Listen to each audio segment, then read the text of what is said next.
run back in. Okay. I made it just in time.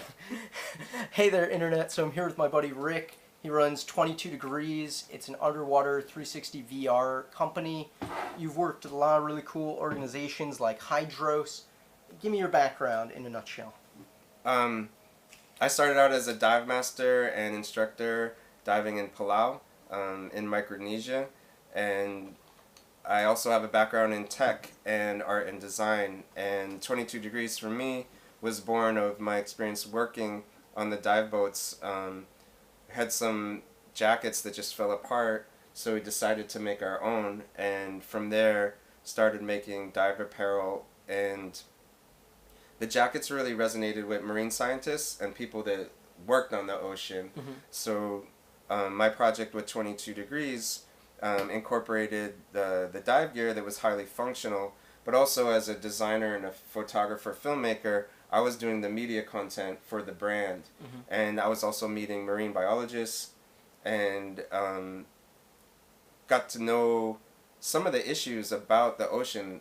It started educating myself in climate change and the pressures the ocean faces, and so like my love for the ocean and combined with my background, I said, like, how could I give back, or how could I work with these organizations to try and make a difference? And then through citizen science expedition with the Hydros, I got involved first with that organization. They were the first ones I met that were doing photogrammetry, 3D models, and VR, all with the intent of education, ocean awareness, and conservation. And so the benefit is that you can see what it looks like in the ocean each year as it changes due to climate change. And you know, it's incredible having this sort of technology where you know exactly where you were before using GPS coordinates and things like that. Recently you did a project where it was in VR180, and you used this beautiful camera, the K1 Pro, which, by the way, if you guys ever want to rent this camera, it's available through my website. I'm going to put that in the description below, along with all the info on Rick and 22 Degrees and different organizations that you work with. So this camera, you mentioned, it's really good for being able to put underwater because there's a casing that's built for it from this company. Sexton. Sexton. Tell me a little bit about them. So Sexton collaborated with Steve Mandel of Oceans 360. And Oceans 360 is a nonprofit that's working to create a library of 360 underwater video assets, also 180 3D.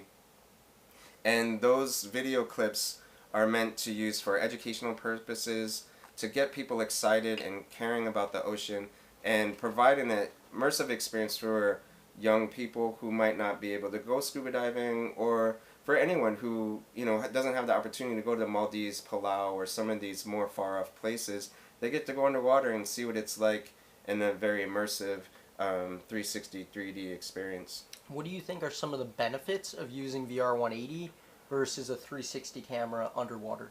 So filming underwater has some very difficult limitations that you have to work with. One, the deeper you go, the more light, the colors are filtered out of the light. So reds are quickly dissipating as you go deeper.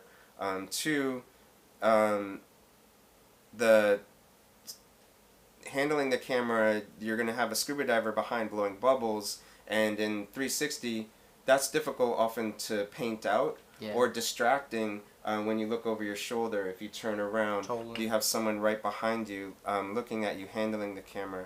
So 180 provides a simple solution for eliminating the distraction of the cameraman blowing bubbles and swimming behind.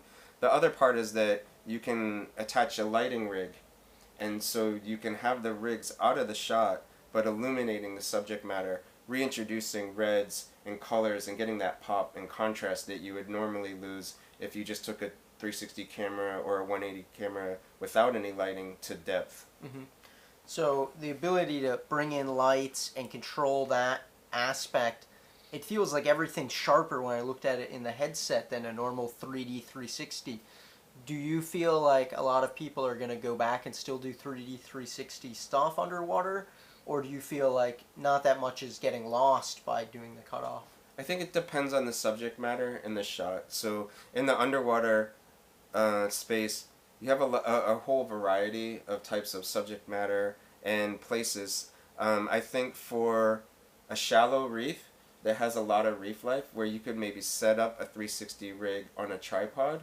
Like I'd set up a shallow reef with a boxfish 360, and there was blacktip sharks coming from every angle, and there was also reef fish, and the light was very strong, so there was a lot of colors, and I could swim away. So for that instance, it was quite nice to be able to look all around as the reef life surrounded the camera. Totally, yeah. I can even imagine a shot where like a shark is circling you. Yeah. And that adds the sense of like, oh my god, I'm trapped by the shark that you just wouldn't get in the VR180.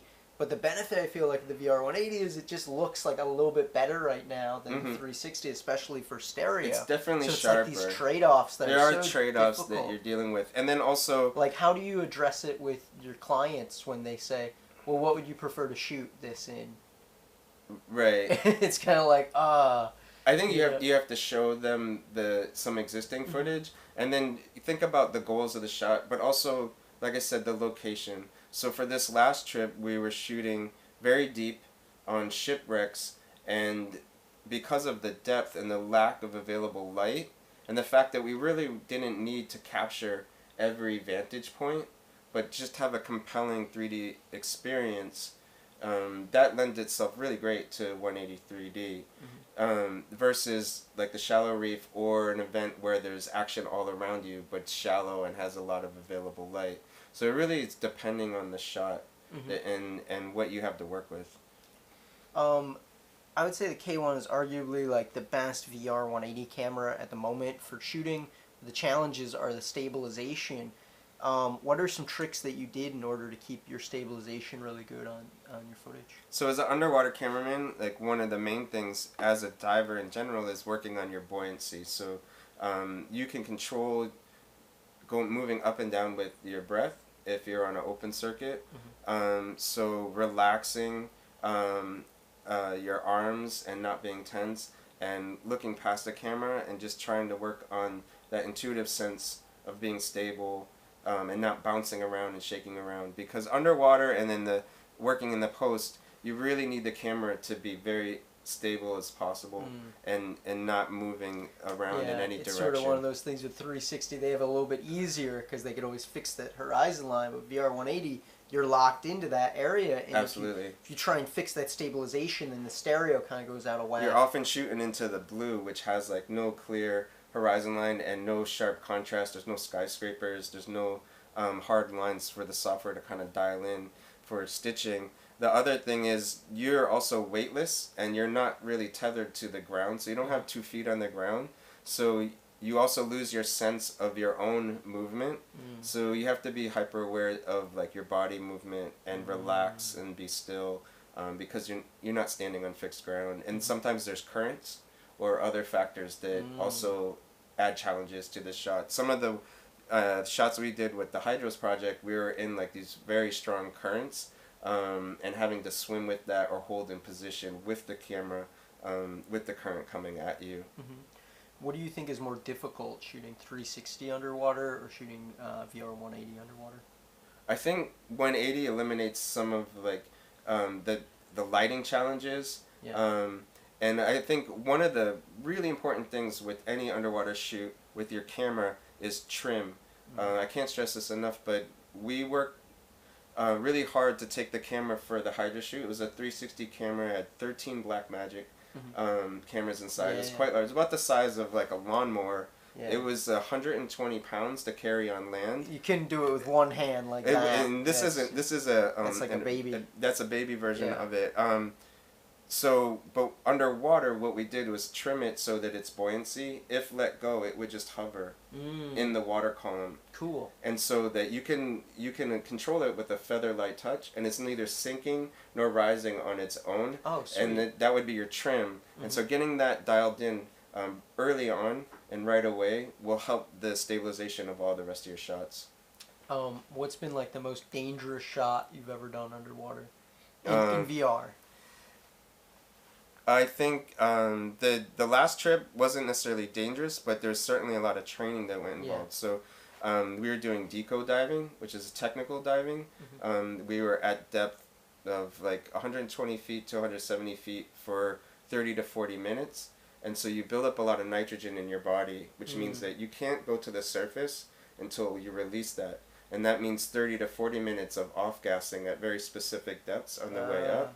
So it's not dangerous, but it's not casual either. But if you were to go straight up, you would be like... You'd have a lot of problems. Yeah, no, you would get bent. I think I saw that in the Shallows, or like 47 meters down. That's the movie where they're like, there's a shark, and they're like, you can't go up that quick. And she's like, screw it, I don't care. There's a shark, and they're like, you're gonna get blood blisters in your brain. And there's always like something, and I always wonder about that. I mean, there's risks, but they're mitigated through training and preparation. And when French Polynesia was working with the boxfish, one of the things that was problematic is that I overweighted the camera so that it would stay on the bottom for the current, but that overweighting also burned through a lot of air, because transporting it against the current underwater with the additional weight made me use a lot more air than I expected.